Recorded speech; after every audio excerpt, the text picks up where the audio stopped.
Itayo na ba ang ikatlong templo? Yan ang ating aalamin sa bidyong ito.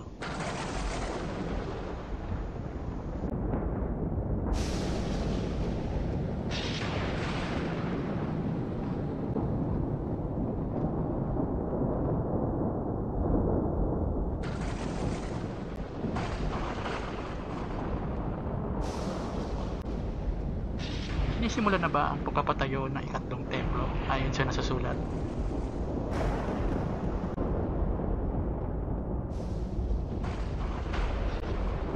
Sa panahon ng unang templo, 12,586 BC, ang unang templo ay itinayo noong 1000 BC ni Haring Solomon pagkatapos nasakupin ni Haring David ang Jerusalem at ginawa itong kanyang kabisera.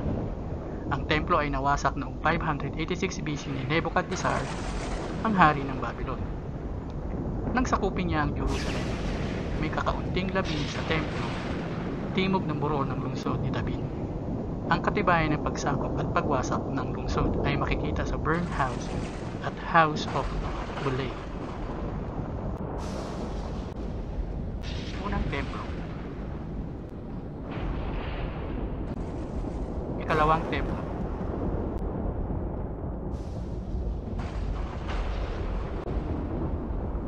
Ngayon mga kapatid, naitayo ang unang templo at ang ikalawang templo. Dito ay napapaloob kung gaano kahalaga ang pagtayo ng tatlong templo. Upang matupad ang nasusulat, marami ang nagsasabi na ang ikatlong templo ay itinayo sa Jerusalem next year sa taong 2024 hanggang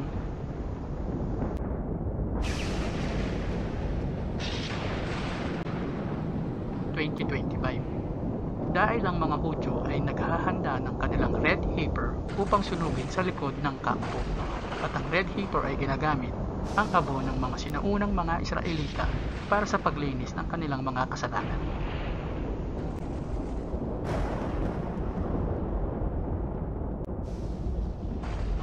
Ang pagpatayo ng ikatlong templo dito sa Pilipinas.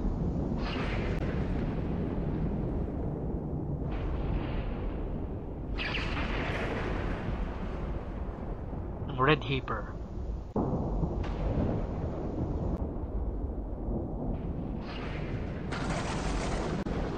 May balik-balita dito sa Pilipinas ng isang grupo na nagngangalang OH, Operian Heritage Conservatory. Ito ay itinatag bilang isang YouTube channel sa taong June 8, 2019. At ayon sa impormasyon, nakagawa sila ng ikatlong templo dahil sa kanilang tulong-tulong at sama-samang adhikain itayo ang ikatlong templo.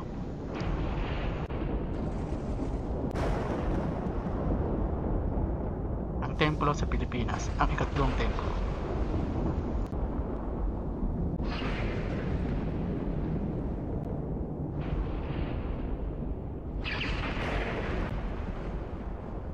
Ngunit mga kapatid, ito ba ay may kaugnayan sa una at ikalawang templo? Dahil ang templo ay itinayo ng mga Israelita. At ang ikatlong templo sa Jerusalem ay naitayo na ba mga kapatid? Kung hindi pa naitayo ang ikatlong templo, sa makatuwid ang Pilipinas ang unang nagpatayo ng ikatlong templo at ang templong itatayo sa Jerusalem ay ika-4 na templo. Ang malaking tanong mga kapatid, sino ang tunay na ikatlong templo na nakasaad sa propesiya ng Biblia o Torah? Pilipinas po ba o ang bansang Jerusalem? At ang ikatlong templo sa Jerusalem ay may tatayo pa ba? Dahil naitayo na sa Pilipinas ang ikatlong templo. Basahin natin ang Daniel 9 verse 25.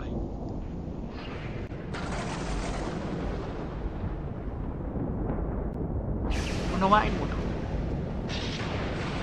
Mula sa pagbibigay ng utos na muling itayo ang Jerusalem hanggang sa pagdating ng pinunong hinirang ng halayang, ay lilipas ang 7 linggo.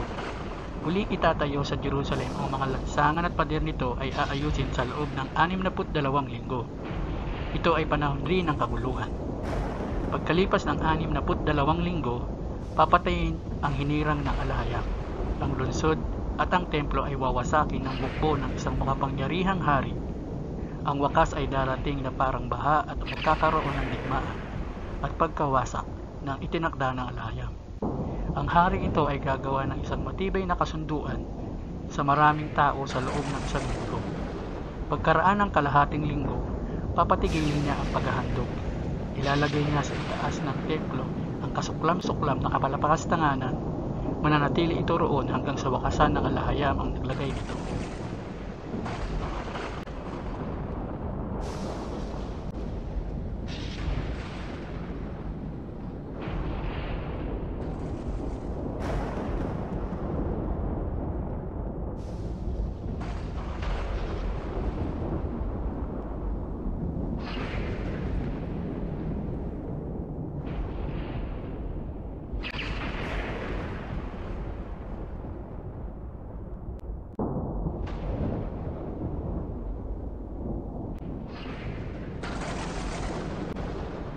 Ito ang ikatlong templo. Ito ba ay ginawa sa gitna ng kaguluhan? Ayon sa impormasyon, ang templo sa Pilipinas ay may itinalagang hari.